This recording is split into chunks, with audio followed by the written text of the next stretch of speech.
Boa noite, pessoal, tudo bem? Estamos aqui para mais uma aula do nosso curso de saúde reprodutiva, que é da pós-graduação. E hoje nós temos aqui com a gente o professor Rui Gilberto, que vai falar para a gente hoje sobre um pouquinho sobre a endometriose. Professor, boa noite, fique à vontade. Muito obrigado. Em primeiro lugar, meus agradecimentos pela deferência do convite. Hoje nós vamos falar sobre endometriose, que é um tema muito relevante no dia a dia da assistência à saúde da mulher.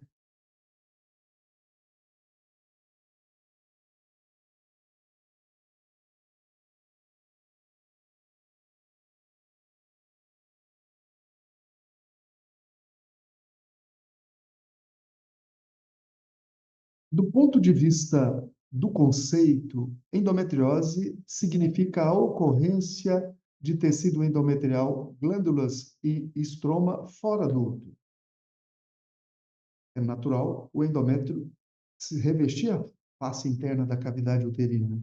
Mas quando esse endométrio encontra-se fora desse local, na parede do útero, fora da parede do útero, na pelve, então é um endométrio ectópico. Quando ele está na pelve, na bexiga, no reto sigmoide, em vários outros locais, significa que a paciente tem endometriose. Portanto, é uma doença crônica, benigna, ela é estrogênio dependente, não existe endometriose na criança antes da puberdade. E ela não evolui habitualmente depois da menopausa. Ela é de causa de natureza multifatorial e acomete principalmente as mulheres em idade reprodutiva. Existem inúmeras teorias para explicar a etiopatogenia da endometriose, né? A teoria de Sampson, ou da menstruação retrógrada, né? Baseada na que a menstruação reflui nas tubas, pelas tubas, né? Durante o período menstrual. Ela é uma teoria forte. 90% das mulheres apresentam líquido livre na pelve em época menstrual. Somente 10% das mulheres apresentam endometriose. Tanto o sistema imune destrói parte desse refluxo, mas 10% dessas mulheres acabam apresentando implantes ectópicos desses endométrios. Influência do meio ambiente hormonal, de fatores imunológicos que contribuem para a não destruição desse endométrio refluído pelas trompas no período menstrual. Existe também a teoria da metaplasia celômica, né? São lesões de endometriose que poderiam originar-se diretamente de tecidos normais mediante processo de diferenciação metaplásica. Então, a mulher nasce com um epitélio celômico em um determinado lugar da pelve, do abdômen, e esse tecido, em algum momento, sofre uma metaplasia para endométrio, e aí forma-se o endométrio ectópico. Também a teoria genética, né? Predisposição genética ou alterações epigenéticas associadas a modificações do ambiente peritoneal, fatores inflamatórios, imunológicos, hormonais, estresse oxidativo, que propiciam essa, hum, esse surgimento aí do endométrio ectópico.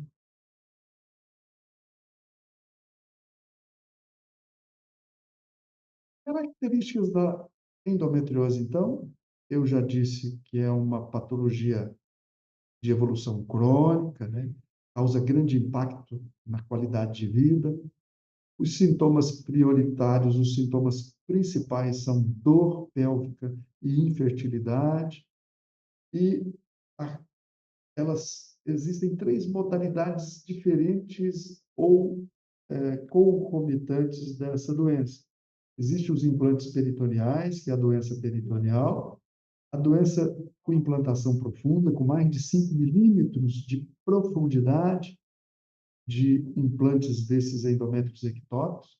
e os cistos endometrióticos, na maioria das vezes, nos ovários dessa paciente, que são três manifestações distintas dessa doença. É muito prevalente, cerca de 10 até 10% das mulheres na vida reprodutiva, na menarquia, apresentam endometriose. E metade das mulheres com infertilidade possuem endometriose. E as 60 a 70% das mulheres com dor pélvica crônica têm endometriose. Do ponto de vista do quadro clínico, é dor e infertilidade. Dor pélvica crônica, cíclica, eventualmente evolui para modalidade acíclica, dor para menstruar, dispareunia, dor para ter relação, alterações intestinais importantes, né? Distensão abdominal, sangramento nas fezes, quando compromete o intestino, a mucosa do intestino, constipação, dor para evacuar, disquesia e dor anal no período menstrual. Alterações urinárias cíclicas, disúria, matúria, polaciúria, urgência miccional, no período menstrual. E dificuldade para engravidar. Esse é muito. Dor e infertilidade são os principais sintomas das portadoras de endometriose. Mas ela pode ser assintomática em um quinto dos casos. Até 20% das mulheres poderão ter endometriose e nenhum sintoma.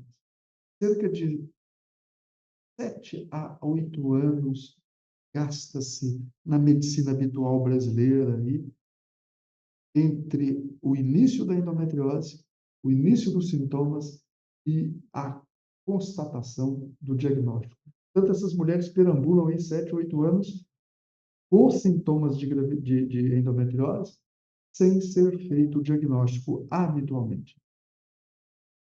Como fazer o diagnóstico? Anamnese e exame físico. Anamnese e exame físico. Imagine uma mulher na menarquia, com dor pélvica cíclica, uma mulher que tem dificuldade de engravidar e tem dor pélvica cíclica no período da menarquia. Então, são sintomas sugestivos do diagnóstico, né, que propicia o diagnóstico, suspeita diagnóstico da endometriose. E um exame físico bem feito. Depois da anamnese do exame físico, são os exames de imagem e a ultrassonografia transvaginal e abdominal. É o carro-chefe, é o exame hoje padrão ouro, seguido da ressonância magnética. Tem uma acurácia muito boa para fazer esse diagnóstico. A laparoscopia é utilizada muito mais para o tratamento do que para o diagnóstico, a não ser fazendo a laparoscopia por alguma outra razão, faz-se o diagnóstico de endometriose.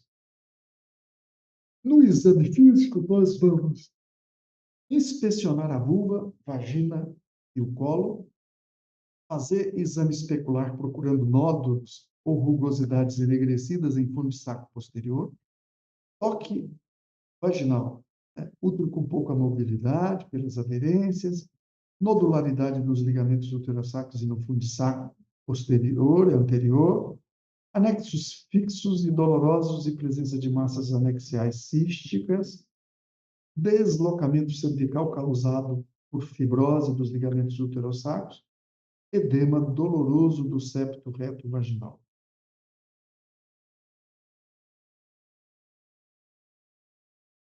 A ultrassonografia, utilizando a técnica de avaliação da mobilidade uterina, também conhecida por sliding positivo, seria aquele útero que não se mobiliza, com pouca mobilidade, um útero mais fixo. Então, são slide positivo, avaliação da mobilidade com pouca mobilidade. Né? Também nós olhamos as faces laterais desse útero e os anexos, se eles deslizam ou não na parede peritoneal posterior e anterior. Posicionamento do transdutor, né? O transdutor é posicionado no fórnice vaginal posterior. Aplica-se uma pressão suave para movimentar o útero. Observação do deslizamento, avaliar o movimento do fundo uterino em relação à parede retal anterior. Também as faces laterais e a superfície anterior do útero em relação à bexiga. O deslocamento livre indica ausência de aderências densas, portanto, slide negativo. Desligamento, não havendo deslizamento, significa presença de aderências e esse útero não vai se mobilizar, portanto, o slide positivo. Depois da anamnese e exame físico, a ultrassonografia baseada numa metodologia de exame, seguindo uma metodologia para realizar o exame e expressar os nossos relatórios, é o exame prioritário para fazer o diagnóstico da endometriose, seguido depois da ressonância magnética.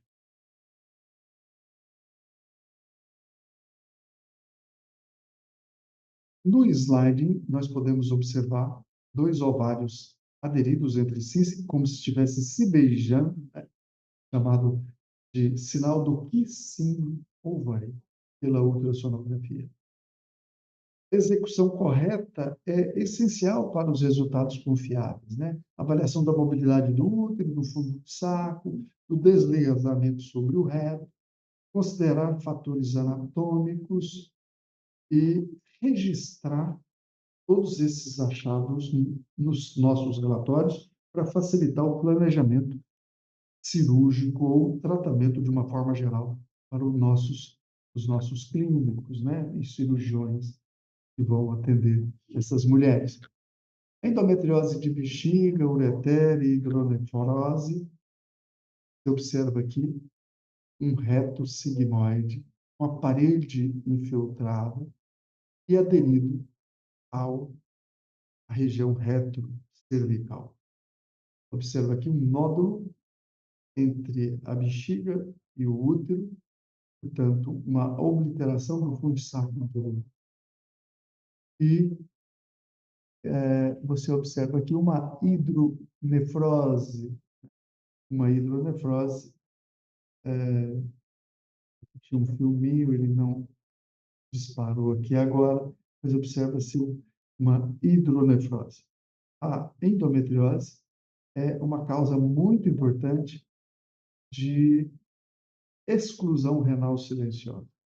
Observa aqui um nódulo em ligamento uterosacro, tudo isso utilizando a varredura e seguindo a estratificação proposta por um grupo europeu, um grupo IDEA, hoje amplamente absorvido entre as nossas entidades que montam esses protocolos de sistematização dos nossos exames de ultrassom e também de apresentação dos nossos relatórios. Aqui uma imagem mostrando um nódulo no ligamento uterosacro e aqui um reto sigmoide aderido à região retrocervical istímica do útero, com uma infiltração da parede dessa alça intestinal, ocupando mais 50% aqui, pelo menos, da parede da circunferência dessa alça. A gente diz para o colega onde o tamanho dessa lesão na parede miometrial da alça, a distância que está do fundo da ampola retal, qual o comprimento dessa lesão, enfim, para facilitar o planejamento estratégico do tratamento. Prova do deslizamento, o sinal do sliding pela ultrassom, tem um valor preditivo positivo de 98%. E um valor preditivo negativo de 91%. Portanto, tem uma alta acurácia. Em relação, uma vez feito o diagnóstico, né, em relação ao tratamento da endometriose, ele deve ser individualizado, como toda doença, né, como toda intercorrência nos nossos pacientes, deve ser individualizado. considerando sintomas, localização, impacto na qualidade de vida e desejos reprodutivos da paciente. A abordagem terapêutica inicial do tratamento da endometriose é sempre clínica, né? Cada vez mais estamos operando menos, de forma um mapeamento mais adequado, portanto, operando de uma vez só essas pacientes, evitando refazer essas cirurgias, né? Looks posteriores dessas cirurgias. Então, o tratamento é amenorreia induzida. O tratamento inicial, preferencial, é sempre clínico, portanto, hormonal, promovendo a amenorreia nessas pacientes, congelando as menstruações nesses tecidos ectópicos, diminuindo os processos inflamatórios nesses locais. Os objetivos são personalizados para cada paciente, visando o alívio da dor, redução das lesões, melhoria da qualidade de vida e melhorando a fertilidade dessas pacientes. Endometriose assintomática, né? Diagnóstico com um achado incidental. Realizar excisão e ablação durante a cirurgia. Tratamento médico. Não prescrever em descoberta incidental. Monitoramento. Não realizar ultrassom de rotina. Prevenção sem evidências de benefícios. Tratamento clínico da endometriose. Primeira linha. Anticoncepcionais hormonais, estrogênio e progesterona combinados contínuos, né? Ou progestágenos isolados para dismenorreia ou dor pélvica crônica. Eu posso utilizar estrogênio e progesterona contínua ou só progesterona contínua. Principalmente em dismenorreia e dor pélvica crônica, o progestágeno isolado contínuo é mais preconizado. Segunda linha, análise do GNRH para a supressão estrogênica. É caro, as pacientes não suportam por muito tempo, mais de 6, 7 meses de uso. Terapias adjuvantes, anti-inflamatórios não hormonais, né? Não inibidores da aromatase, são antiestrogênicos. Danazol e gestrinona, que são antiestrogênicos, são tratamentos adjuvantes que podem ser considerados. Mas o mais importante é anticoncepcional com estrogênio e progesterona contínuo ou progesterona contínua. Objetivos: supressão estrogênica, inibição da proliferação e inflamações nos locais desses endométrios ectópicos. Endometriose na adolescência. Fatores de risco: história familiar, malformações genitais, esses septos uterinos, vaginais, que fazem aumentar o fluxo retrógrado das menstruações, aumenta a chance de endometriose na adolescência. Menarca precoce, ciclo menstrual curto, sintomas de alerta da endometriose na adolescência. Dor pélvica crônica, dismenorreia, disquesia, dor para evacuar, disúria, dor para ter relação, dispareunia. Tratamento: contraceptivos hormonais com estrógenos e progestágenos combinados contínuos. Progestágenos contínuos. DIU com levonorgestrel, DIU com progesterona, Mirena, ou Caelena. Endometriose na pós-menopausa. Estrogênio isolado, evitar em pacientes com histórico de endometriose.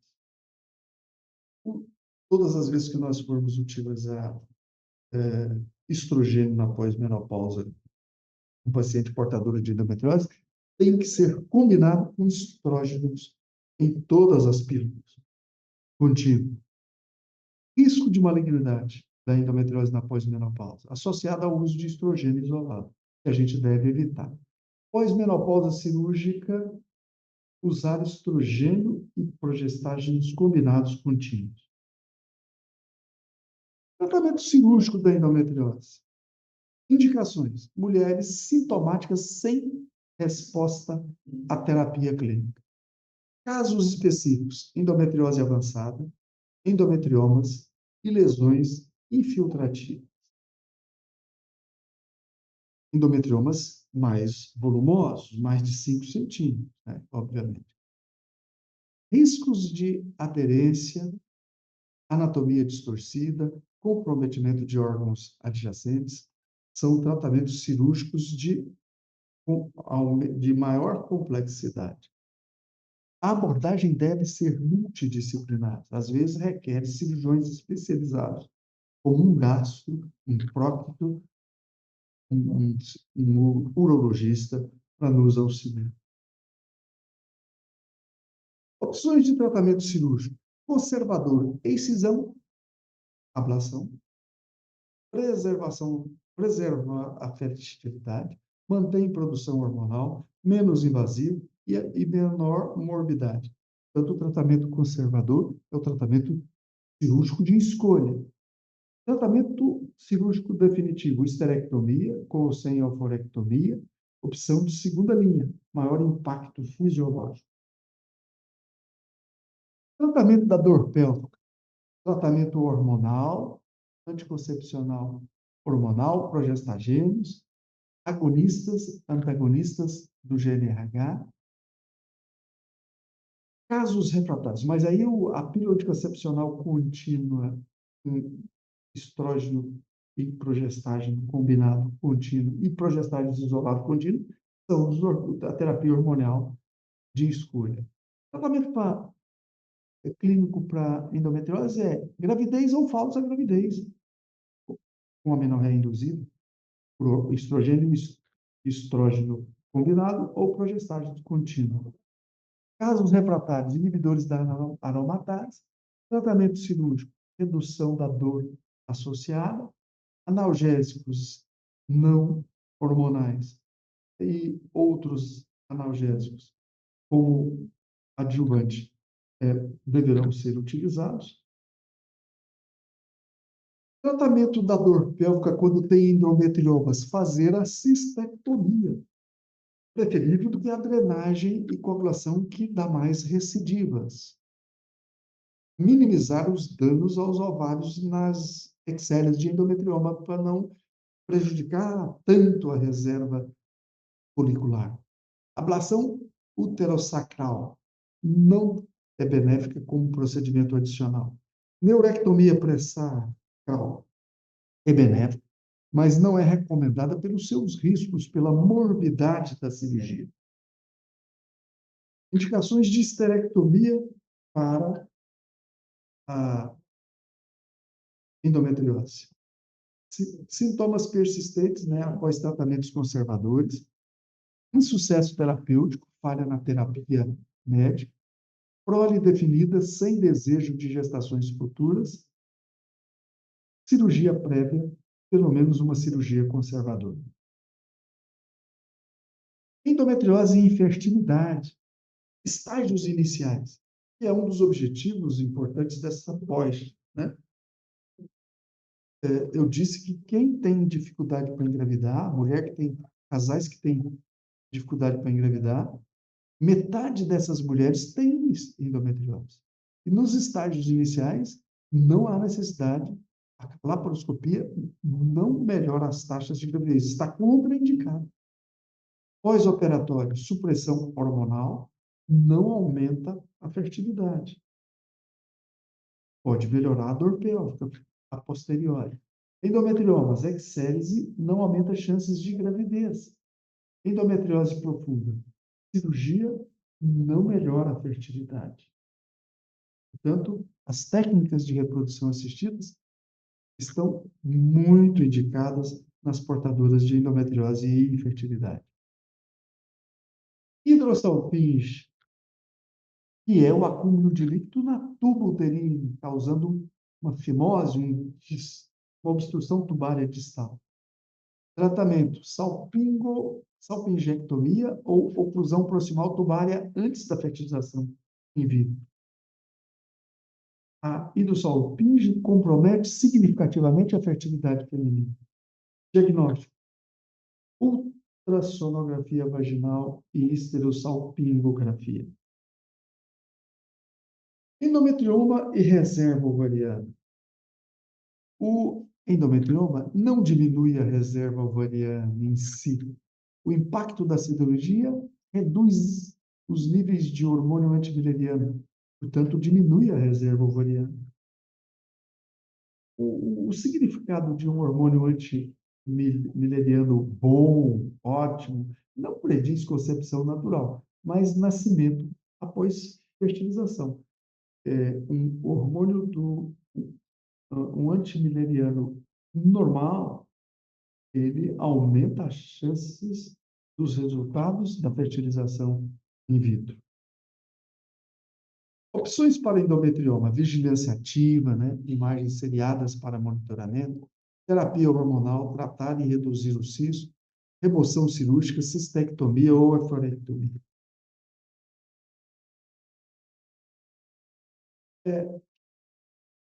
Há uma tendência em operar os endometriomas acima de 5 centímetros, igual ou acima de 5 centímetros.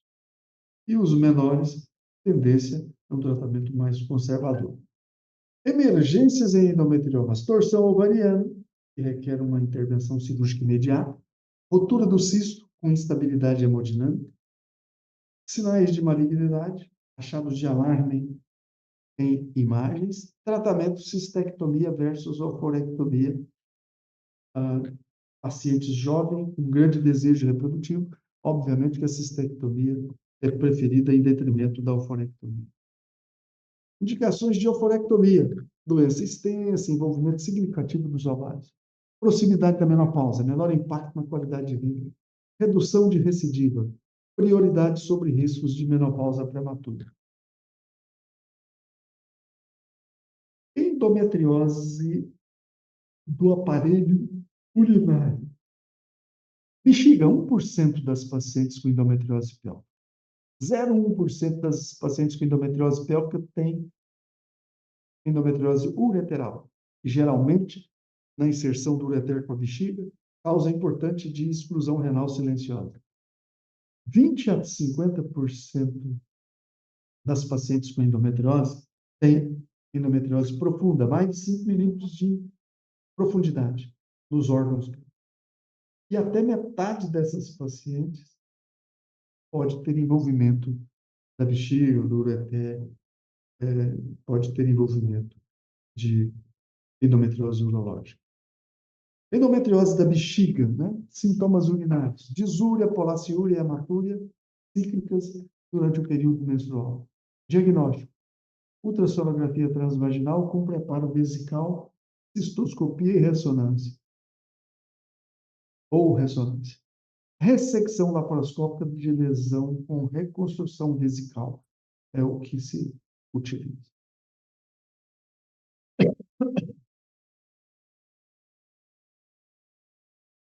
Endometriose ureteral. Ela é abordagem cirúrgica, a abordagem cirúrgica é a terapêutica principal. Mas posso fazer uma ureterólise, liberar o ureter, que pode estar fazendo uma angulação e semi-obstruindo esse trato urinário excretor, né? A ureterólise é a primeira opção terapêutica antes da ressecção do parte do segmento ou do ureter. Catéter duplo J é um tratamento adjuvante importante. Medicamentoso é adjuvante ao tratamento principal. Por vezes, temos que utilizar estrogênio e progesterona contínua como um tratamento adjuvante para essas pacientes, sobretudo da pele pós-menopausa. Endometriose intestinal e reto-vaginal. Dispareunia profunda, dor durante a relação sexual, disquesia, dificuldade na evacuação, sangramento retal cíclico ou persistente, sintomas intestinais, constipação, distensão abdominal. Veja, aqui era um filme mostrando o tratamento laparoscópico convencional da endometriose. Hoje, opera-se muito mais a endometriose por laparoscopia ou robótica do que pela cirurgia convencional.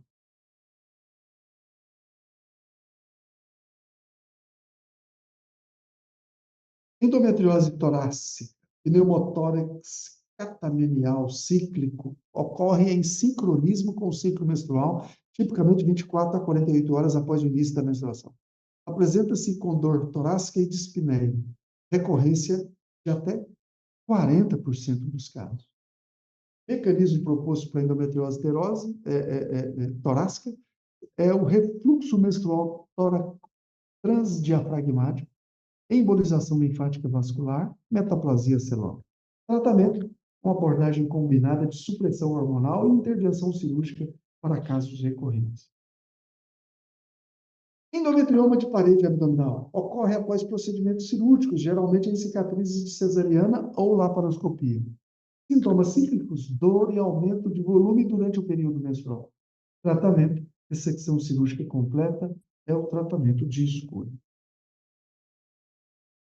Contraindicações cirúrgicas, avaliação incompleta, dor pélvica não investigada adequadamente, cirurgias repetidas, né? Dor persistente após múltiplas intervenções, proximidade da menopausa, considerar manejo conservador, porque depois da menopausa não vai haver estímulo estrogênico, portanto, a não ser exógeno, portanto, se tiver uma doença limítrofe, de tolerância limítrofe, né, nós podemos aguardar, se tiver na proximidade da menopausa, podemos aguardar sem operar com tratamento conservador. Resultados do tratamento cirúrgico. 75% das cirurgias promovem um alívio da dor, um complexo com excisão, ablação e laparoscópio. Ablação laparoscópica. 40% tem recorrência em 10 anos. 20% requer nova cirurgia em 2 anos após o procedimento inicial. Eu diria, portanto, que a endometriose é uma doença muito frequente, 10% das mulheres na MENAC, metade das mulheres com infertilidade apresentam endometriose, 70% daquelas que têm dor pélvica crônica. E o tratamento prioritário, o tratamento inicial, deve ser sempre o conservador, tratamento clínico, né? Tratamento clínico do que o cirúrgico, promovendo uma menorreia induzida nessas pacientes com estrógenos e progestágenos, combinado com progestágenos isolados contínuos. E a endometriose, ela exige uma abordagem multidisciplinar. Ginecologista, né, para uma avaliação inicial e coordenação do tratamento. Urologista para o manejo de complicações urinárias. Cirurgião coloprócito e torácico para o tratamento de endometriose intestinal e torácica. Laparoscopia convencional ou robótica? Não devemos fazer laparotomia nessas pacientes, salvo em casos em que não foram resolvidos pela laparoscopia ou robótica. A laparoscopia é a técnica de escolha para o tratamento cirúrgico da endometriose. Similaridades: perda sanguínea semelhante, taxa de complicações equiparável, tempo de internação similar entre a laparoscopia e a robótica. Vantagens da laparoscopia: maior destreza, melhor percepção de profundidade, articulação do punho. Aliás, vantagens da robótica, né? Maior destreza, melhor percepção de profundidade, articulação do punho, ergonomia para o cirurgião. Aqui o slide está. Aqui é da laparoscopia, vamos corrigir aqui. Vantagens da laparoscopia. Maior tempo cirúrgico, desvantagem da laparoscopia. Ou melhor, a correta aqui. Desvantagens da robótica. Desvantagens da robótica. Maior tempo cirúrgico, custo significativamente superior à laparoscopia e disponibilidade limitada para a realização dessa cirurgia. Tratamento da endometriose. Conclusões, né?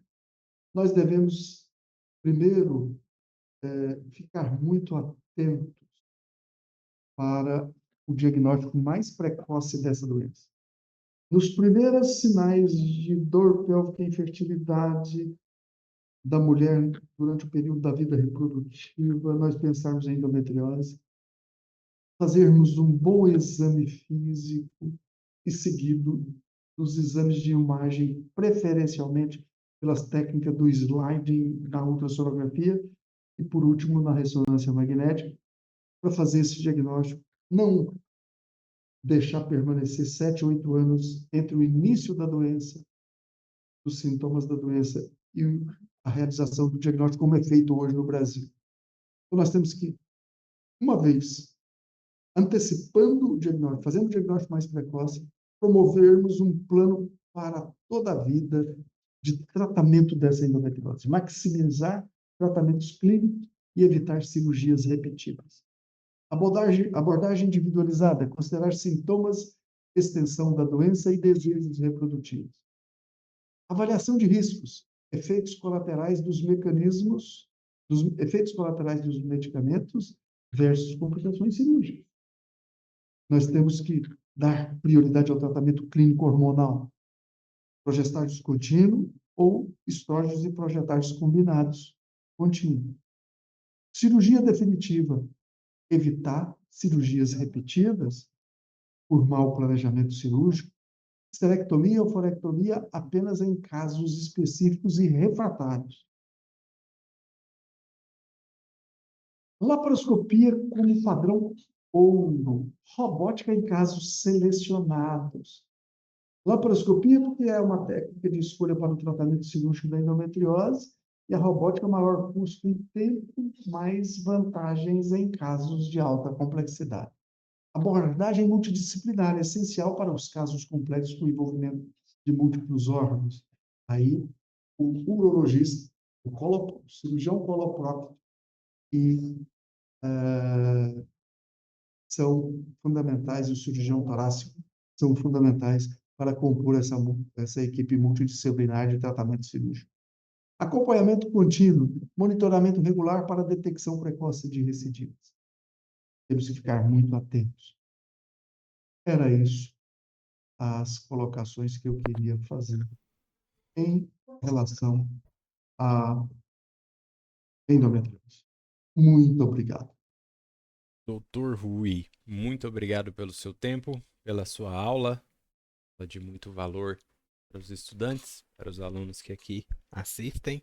E agradeço em nome do pessoal da pós-graduação, agradeço em nome da faculdade, agradeço em nome da Associação Médica de Goiás pelo tempo que o senhor teve aqui comigo.